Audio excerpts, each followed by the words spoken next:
while Miss Linton moved about the park and garden, always silent and almost always in tears, and her brother shut himself up among books that he never opened, worrying, I guessed, with the continual vague expectation that Catherine, repenting her conduct, would come of her own accord to ask pardon and seek a reconciliation. And she fasted pertinaciously under the idea probably that at every meal Edgar was ready to choke for her absence, and pride alone held him from running to cast himself at her feet. I went about my household duties, convinced that the Grange had but one sensible soul in its walls, and that lodged in my body. I wasted no condolences on Miss, nor any expostulations on my mistress, nor did I pay much attention to the sighs of my master, who yearned to hear his lady's name, since he might not hear her voice.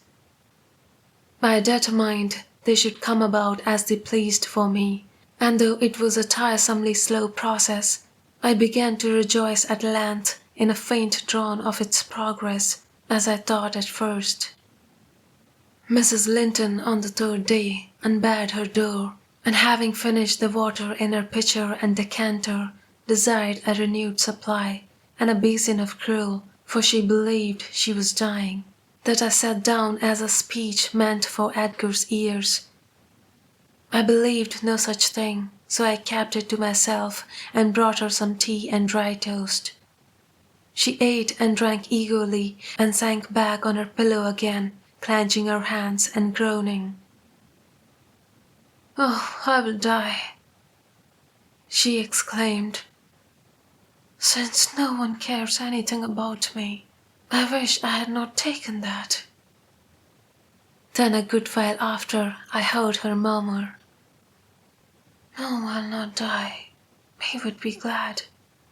He does not love me at all. He would never miss me." "Did you want anything, ma'am?" I inquired, still persevering my external composure in spite of her ghastly countenance and strange, exaggerated manner. "What has that apathetic been doing?" she demanded, pushing the thick entangled locks from her wasted face. "Has he fallen into a lethargy, or is he dead?" "Neither," replied I. "If you mean Mr. Linton, he is tolerably well, I think, though his studies occupy him rather more than they ought. He is continually among his books, since he has no other society."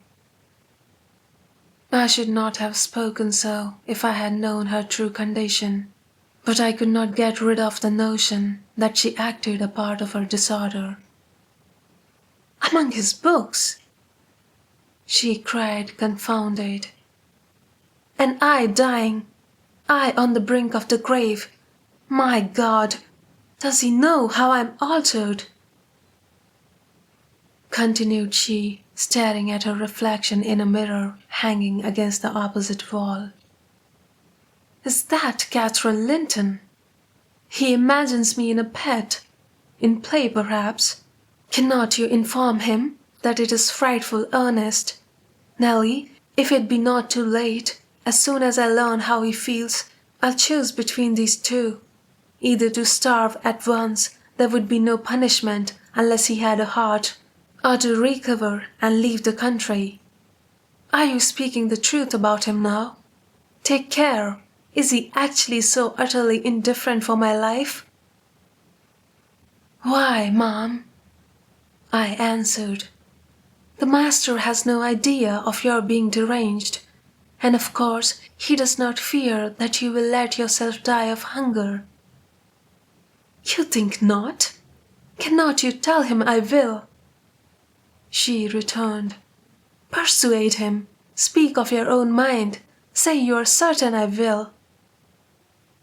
"No, you forget, Mrs. Linton," I suggested, "that you have eaten some food with a relish this evening, and tomorrow you will perceive its good effects. If I were only sure it would kill him! she interrupted. I would kill myself directly. These 3 awful nights I have never closed my lids. And oh, I have been tormented. I have been haunted, Nellie. But I begin to fancy you don't like me. How strange. I thought, though everybody hated and despised each other, they could not avoid loving me. And they have all turned to enemies in a few hours. They have, I'm positive, the people here. How dreary to meet death, surrounded by their cold faces. Isabella terrified and repelled, afraid to enter the room. It would be so dreadful to watch Catherine go. And Edgar standing solemnly by to see it over, then offering prayers of thanks to God for restoring peace to his house and going back to his books. What in the name of all that feels has he to do with books when I am dying? She could not bear the notion which I had put into her head of Mr. Linton's philosophical resignation. Tossing about, she increased her feverish bewilderment to madness and tore the pillow with her teeth. Then raising herself up all burning, desired that I would open the window. We were in the middle of winter. The wind blew strong from the northeast, and I objected. Both the expressions flitting over her face and the changes of her moods began to alarm me terribly, and brought to my recollection her former illness and the doctor's injunction that she should not be crossed. A minute previously she was violent. Now, supported on one arm, and not noticing my refusal to obey her, she seemed to find childish diversion in pulling the feathers from the rents she had just made and ranging them on the sheet according to their different species. Her mind had strayed to other associations. "That's a turkey's," she murmured to herself. "And this is a wild duck's. And this is a pigeon's. Ah, they put pigeons' feathers in the pillows. No wonder I couldn't die. Let me take care to throw it on the floor when I lie down. And here is a moorcock's. And this, I should know it among 1,000. It's a lapwing's. Bonny bird, wheeling over our heads in the middle of the moor. It wanted to get to its nest, for the clouds had touched the swells, and it felt rain coming. This feather was picked up from the heath. The bird was not shot. We saw its nest in the winter, full of little skeletons. Heathcliff set a trap over it, and the old ones dare not come. I made him promise he would never shoot a lapwing after that, and he didn't. Yes, here are more. Did he shoot my lapwings, Nellie? Are they red, any of them? Let me look. Give over with that baby work, I interrupted, dragging the pillow away and turning the hose towards the mattress, for she was removing its contents by handfuls. Lie down and shut your eyes. You are wandering. There is a mess. The down is flying about like snow. I went here and there collecting it. I see in you, Nellie, she continued dreamily. An aged woman. You have grey hair and bent shoulders. This bed is the fairy cave under Penistone Crags, and you are gathering elf bolts to hurt our heifers, pretending while I'm near that they are only locks of wool. That's what you'll come to 50 years hence. I know you are not so now. I'm not wandering. You're mistaken, or else I should believe you really were that withered hag. And I should think I was under Penistone Crags, and I'm conscious it's night, and there are 2 candles on the table making the black press shine like jet. The black press? Where is that? I asked. You're talking in your sleep. It's against the wall, as it always is, she replied. It does appear odd, I see a face in it. There's no press in the room, and never was, said I, resuming my seat and looping up the curtain that I might watch her. Don't you see that face? She inquired, gazing earnestly at the mirror. And say what I could, I was incapable of making her comprehend it to be her own, so I rose and covered it with the shawl. It's behind there still, she pursued anxiously. And it stirred. Who is it? I hope it will not come out when you are gone. Oh, Nellie, the room is haunted. I'm afraid of being alone. I took her hand in mine and bid her be composed, for a succession of shudders convulsed her frame, and she would keep straining her gaze towards the glass. There's nobody here, I insisted. It was yourself, Mrs. Linton. You knew it a while since. Myself? She gasped. And the clock is striking 12. It's true then. That's dreadful. Her fingers clutched the clothes and gathered them over her eyes. I attempted to steal to the door with an intention of calling her husband, but I was summoned back by a piercing shriek. The shawl had dropped from the frame. Why, what is the matter? Cried I. Who is covered now? Wake up, that is the glass, the mirror, Mrs. Linton, and you see yourself in it, and there am I too by your side. But the horror gradually passed from her countenance. Its paleness gave place to a glow of shame. Oh dear, I thought I was at home. She sighed. I thought I was lying in my chamber at Wuthering Heights. Because I'm weak, my brain got confused and I screamed unconsciously. Don't say anything, but stay with me. I dread sleeping. My dreams appall me. A sound sleep would do you good, ma'am, I answered. And I hope the suffering will prevent your trying starving again. Oh, if I were but in my own bed in the old house, she went on bitterly, wringing her hands. And that wind sounding in the firs by the lattice, do let me feel it. It comes straight down the moor. Do let me have one breath. To pacify her, I held the casement ajar a few seconds. A cold blast rushed through. I closed it and returned to my post. She lay still now, her face bathed in tears. Exhaustion of body had entirely subdued her spirit. Our fiery Catherine was no better than a wailing child. How long is it since I shut myself in here? She asked, suddenly reviving. It was Monday evening, I replied. And this is Thursday night, or rather Friday morning at present. What? Of the same week? She exclaimed. Only that brief time? Long enough to live on nothing but cold water and ill temper, observed I.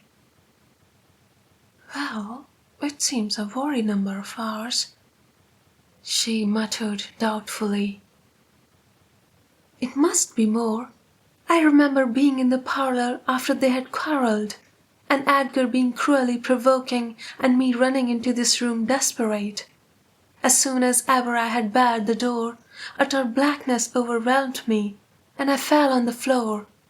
I couldn't explain to Edgar how certain I felt of having a fit or going raging mad if he persisted in teasing me. I had no command of tongue or brain, and he did not guess my agony perhaps. It barely left me sense to try to escape from him and his voice. Before I recovered sufficiently to see and hear, it began to be dawn. And Nellie, I'll tell you what I thought, and what has kept recurring and recurring till I feared for my reason. I thought as I lay there, with my head against that table leg, and my eyes dimly discerning the grey square of the window, that I was enclosed in the oak-panelled bed at home. And my heart ached with some great grief, which, just waking, I could not recollect. I pondered and worried myself to discover what it could be, and most strangely, the whole last 7 years of my life grew a blank. I did not recall that they had been at all. I was a child, my father was just buried, and my misery arose from the separation. I was laid alone for the first time, and rousing from a dismal doze after a night of weeping, I lifted my hands to push the panels aside. It struck the tabletop. I swiped it along the carpet, and then memory burst in. My late anguish was swallowed in a paroxysm of despair. I cannot say why I felt so wildly wretched, but supposing at 12 years old I had been wrenched from the heights, and every early association and my all in all, as Heathcliff was at that time, and been converted at a stroke into Mrs. Linton, the lady of Thrushcross Grange, and the wife of a stranger, an exile and outcast thenceforth from what had been my world. You may fancy a glimpse of the abyss where I grovelled. Shake your head as you will, Nellie.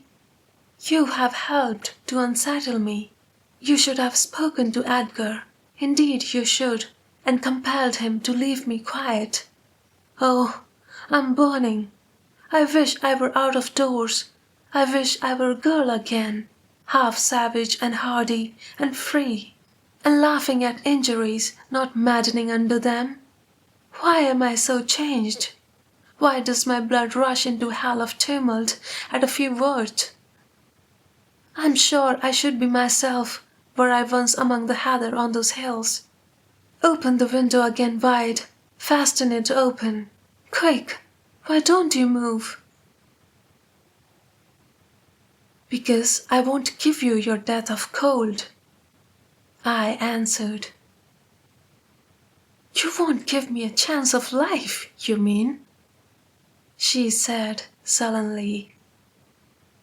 However, I'm not helpless yet. I'll open it myself. And sliding from the bed before I could hinder her, she crossed the room, walking very uncertainly, threw it back and bent out, careless of the frosty air that cut about her shoulders, as keen as a knife. I entreated and finally attempted to force her to retire, but I soon found her delirious strength much surpassed mine. She was delirious. I became convinced by her subsequent actions and ravings. There was no moon, and everything beneath lay in misty darkness. Not a light gleamed from any house, far or near. All had been extinguished long ago, and those at Wuthering Heights were never visible. Still, she asserted she got there shining. Look! She cried eagerly. That's my room with the candle in it, and the trees swaying before it, and the other candle is in Joseph's garret. Joseph sits up late, doesn't he? He's waiting till I come home, that he may lock the gate. Well, he'll wait a while yet. It's a rough journey and a sad hard to travel it, and we must pass by Gimmerton Kirk to go that journey. We have braved its ghosts often together, and dared each other to stand among the graves and ask them to come. But Heathcliff, if I dare you now, will you venture? If you do, I'll keep you. I'll not lie there by myself. They may bury me 12 feet deep, and throw the church down over me, but I won't rest till you are with me. I never will. She paused and resumed with a strange smile. He's considering. He would rather I would come to him. Find a way then. Not through that courtyard. You're slow. Be content. You always followed me." Perceiving it vain to argue against her insanity, I was planning how I could reach something to wrap about her without quitting my hold of herself, for I could not trust her alone by the gaping lattice, when, to my consternation, I heard the rattle of the door handle, and Mr. Linton entered. He had only then come from the library, and in passing through the lobby had noticed our talking and been attracted by curiosity or fear to examine what it signified at that late hour. "Oh, sir!" I cried, checking the exclamation risen to his lips at the sight which met him and the bleak atmosphere of the chamber. "My poor mistress is ill, and she quite masters me. I cannot manage her at all. Pray, come and persuade her to go to bed. Forget your anger, for she is hard to guide any way but her own." "Catherine ill?" he said, hastening to us. "Shut the window, Alan." "Catherine, why?" He was silent. The haggardness of Mrs. Linton's appearance smote him speechless, and he could only glance from her to me in horrified astonishment. "She has been fretting here," I continued, "and eating scarcely anything and never complaining. She would admit none of us till this evening, and so we couldn't inform you of her state, as we were not aware of it ourselves, but it is nothing." I felt I uttered my explanations awkwardly. The master frowned. "It is nothing, is it, Alan Dean?" he said sternly. "You shall account more clearly for keeping me ignorant of this." And he took his wife in his arms and looked at her with anguish. The delirium was not fixed, however. Having weaned her eyes from contemplating the outer darkness, by degrees she centered her attention on him and discovered who it was that held her. "Ah, you are come, are you, Edgar Linton?" she said with angry animation. "You are one of those things that are ever found when least wanted, and when you are wanted, never. I suppose we shall have plenty of lamentations now. I see we shall, but they can't keep me from my narrow home out yonder, my resting place where I'm bound before spring is over. There it is, not among the Lintons, mind, under the chapel roof, but in the open air, with a headstone, and you may please yourself whether you go to them or come to me." "Catherine, what have you done?" commenced the master. "Am I nothing to you any more? Do you love that wretch Heath?" "Hush!" cried Mrs. Linton. "Hush this moment. You mention that name, and I end the matter instantly by a spring from the window. What you touch at present you may have, but my soul will be on that hilltop before you lay hands on me again. I don't want you, Edgar. I'm past wanting you. Return to your books. I'm glad you possess a consolation, for all you had in me is gone." "Her mind wanders, sir," I interposed. "She has been talking nonsense the whole evening, but let her have quiet and proper attendance, and she will rally. Hereafter we must be cautious how we vex her." "I desire no further advice from you," answered Mr. Linton. "You knew your mistress's nature, and you encouraged me to harass her, and not to give me one hint of how she has been these 3 days. It was heartless. Months of sickness could not cause such a change." I began to defend myself, thinking it too bad to be blamed for another's wicked waywardness. "I knew Mrs. Linton's nature to be headstrong and domineering," cried I, But I didn't know that you wished to foster her fierce temper. I didn't know that, to humour her, I should wink at Mr. Heathcliff. I performed the duty of a faithful servant in telling you, and I have got a faithful servant's wages. Well, it will teach me to be careful next time. Next time, you may gather intelligence for yourself. The next time you bring a tale to me, you shall quit my service, Alan Dean. He replied. You would rather hear nothing about it, I suppose then, Mr. Linton, said I. Heathcliff has your permission to come a-courting to Miss, and to drop in at every opportunity your absence offers, on purpose to poison the mistress against you. Confused as Catherine was, her wits were alert at applying our conversation. Ah, Nelly has played traitor, she exclaimed passionately. Nelly is my hidden enemy, you witch. So you do seek elf bolts to hurt us? Let me go, and I'll make her rue. I'll make her howl a recantation. A maniac's fury kindled under her brows. She struggled desperately to disengage herself from Linton's arms. I felt no inclination to tarry the event, and, resolving to seek medical aid on my own responsibility, I quitted the chamber. In passing the garden to reach the road, at a place where a bridle hook is driven into the ball, I saw something white moved irregularly, evidently by another agent than the wind.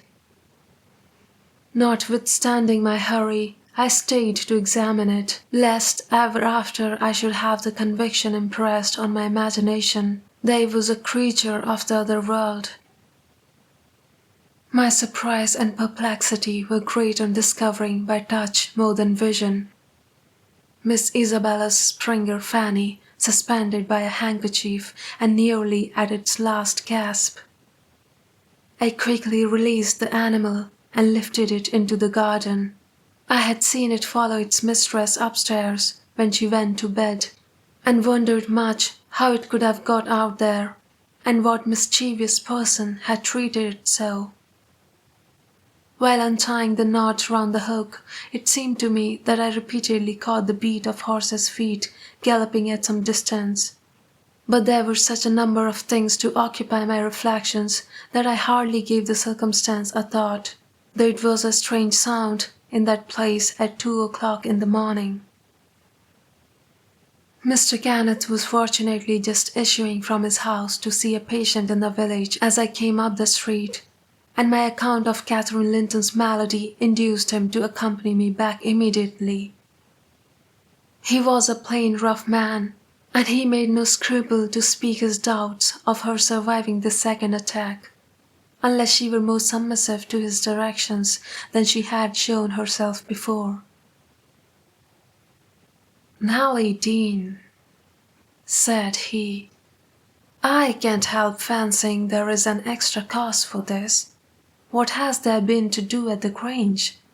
We have odd reports up here. A stout, hardy lass like Catherine does not fall ill for a trifle, and that sort of people should not either. It's hard work bringing them through fevers and such things. How did it begin?" "The master will inform you," I answered, "but you are acquainted with the Earnshaw's violent dispositions, and Mrs. Linton caps them all. I may say this, it commenced in a quarrel. She was struck during a tempest of passion with a kind of fit. That's her account at least, for she flew off in the height of it, and locked herself up. Afterwards she refused to eat, and now she alternately raves and remains in a half-dream, knowing those about her, but having her mind filled with all sorts of strange ideas and illusions." "Mr. Linton will be sorry," observed Kenneth interrogatively. "Sorry? He'll break his heart should anything happen," I replied. "Don't alarm him more than necessary." "Well, I told him to beware," said my companion. And he must bear the consequences of neglecting my warning. Hasn't he been intimate with Mr. Heathcliff lately? Heathcliff frequently visits at the Grange, answered I, though more on the strength of the mistress having known him when a boy, than because the master likes his company. At present he is discharged from the trouble of calling, owing to some presumptuous aspirations after Mrs. Linton. I hardly think he'll be taken in again. And does Miss Linton turn a cold shoulder on him? Was the doctor's next question. I am not in her confidence, returned I, reluctant to continue the subject. No, she's a sly one, he remarked, shaking his head. She keeps her own counsel, but she's a real little fool. I have it from good authority that last night, and a pretty night it was, she and Heathcliff were walking in the plantation at the back of your house above 2 hours, and he pressed her not to go in again, but just mount his horse and away with him. My informant said she could only put him off by pledging her word of honor to be prepared on their first meeting after that. When it was to be, he didn't hear, but you urged Mr. Linton to look sharp. This news filled me with fresh fears. I outstripped Kenneth and ran most of the way back. The little dog was yelping in the garden yet. I spared a minute to open the gate for it, but instead of going to the house door, it coursed up and down snuffing the grass and would have escaped to the road had I not seized it and conveyed it in with me. On ascending to Isabella's room, my suspicions were confirmed. It was empty. Had I been a few hours sooner, Mrs. Linton's illness might have arrested her rash step.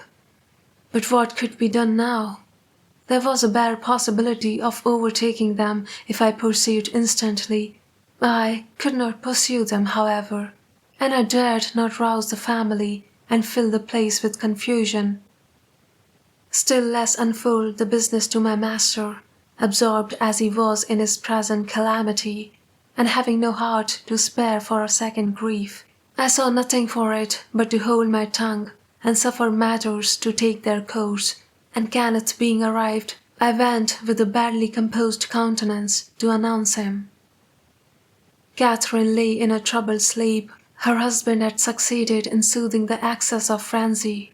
He now hung over her pillow, watching every shade and every change of her painfully expressive features. The doctor, on examining the case for himself, spoke hopefully to him of its having a favourable termination, if he could only preserve around her perfect and constant tranquillity. To me, he signified the threatening danger was not so much death as permanent alienation of intellect. I did not close my eyes that night, nor did Mr. Linton. Indeed, we never went to bed, and the servants were all up long before the usual hour, moving through the house with stealthy tread, and exchanging whispers as they encountered each other in their vocations. Everyone was active but Miss Isabella, and they began to remark how sound she slept. Her brother, too, asked if she had risen, and seemed impatient for her presence, and hoped that she showed so little anxiety for her sister-in-law. I trembled lest he should send me to call her, but I was spared the pain of being the first proclaimant of her flight. One of the maids, a thoughtless girl who had been on early errand to Gimmerton, came panting upstairs, open-mouthed, and dashed into the chamber, crying, "Oh dear, dear, what mun we have next? Master, our young lady!" "Hold your noise!" cried I hastily, enraged at her clamorous manner. "Speak lower, Mary. What is the matter?" said Mr. Linton.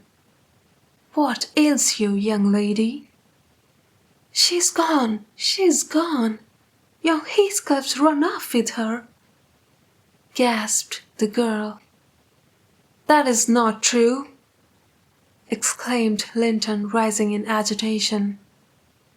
"It cannot be. How has the idea entered your head? Alan Dean, go and seek her. It is incredible. It cannot be." As he spoke, he took the servant to the door and then repeated his demand to know her reasons for such an assertion. "Why, I met on the road a lad that fetches milk here," she stammered, "and he asked whether we weren't in trouble at the Grange. I thought he meant for Mrs. Sickness, so I answered yes." I ran and peeped for form's sake into Isabella's room, confirming when I returned the servant's statement.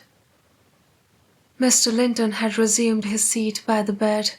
On my re-entrance, he raised his eyes, read the meaning of my blank aspect, and dropped them without giving an order or uttering a word. "Are we to try any measures for overtaking and bringing her back?" I inquired. "How should we do?" "She went of her own accord," answered the master. "She had a right to go if she pleased. Trouble me no more about her. Hereafter she is only my sister in name, not because I disown her, but because she has disowned me." And that was all he said on the subject. He did not make a single inquiry further or mention her in any way, except directing me to send what property she had in the house to her fresh home, wherever it was when I knew it.